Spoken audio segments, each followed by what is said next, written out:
এখন যেহেতু হসপিটালে পৌঁছাই দেওয়ার পরে জলে ডুবে মারা গেছে। নাম কিটা? নাম হচ্ছে কলাপতি দেববর্মা, বয়স 50, পুরাতন তবলাবাড়ি।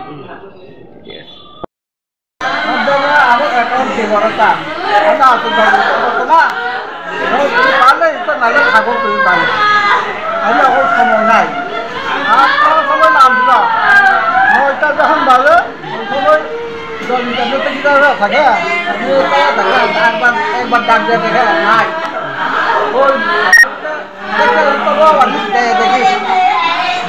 আমার বাড়িতে সামনে পরে কি করেছে জলে পড়ে পরে আমি আমি তামতে আমিও বলতে যা ওই রবিবার হচ্ছে গল্প না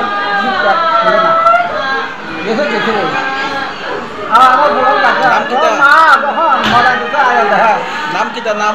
ওটা কলমপতি তোমার কলাপতি কলমপতি কলমপতি বাড়ি বাড়ি বাড়ি বাড়ি মানে তবলাবাড়ি পুরাতন তবলাবাড়ি